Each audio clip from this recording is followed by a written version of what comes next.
হিরণের প্রচারে অশান্তি, তৃণমূলে বিজেপি ধস্তাধস্তিতে উত্তেজনার সবঙ্গে স্লোগান পাল্টা স্লোগানে উত্তেজনা ছড়ায়।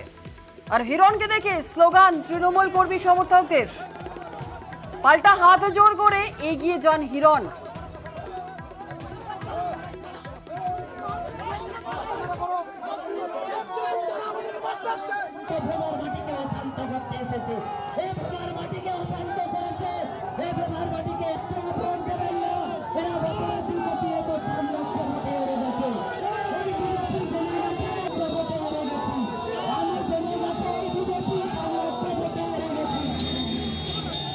ও তৃণমূল তো এরকম করে, ওটাই তো ওদের স্বভাব।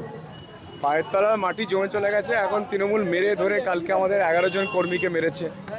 আপনাদের সামনে দেখছেন, পুরোটাই হচ্ছে আমাদের অভিনেতা প্রাক্তন সাংসদ তার নেতৃত্বে। কারণ তিনি বলে দিয়েছেন পরোক্ষভাবে যে বিজেপির কর্মীকে খুন করতে হবে। বাংলার মানুষ দেখুক আপনাদের চ্যানেলের মাধ্যমে।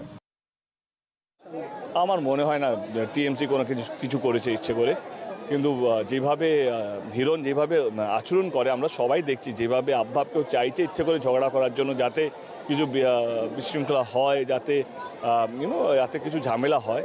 কিন্তু আমাদের টিএমসির মধ্যে এতদিন তো কিছু হয়নি, বা আমিও তো বিজেপি অনেক জায়গায় যাচ্ছি যেখানে বিজেপি খুব স্ট্রং, তারাও আমাকে দেখে কিছু করছে না এবং আমরাও কাউ কিছু করছি না। এবং তিনি যদি ইচ্ছাকৃতভাবে কোনো দ্বন্দ্ব তৈরি করে হেডলাইনে আসতে চায়, তাহলে আমার এটা দুঃখজনক।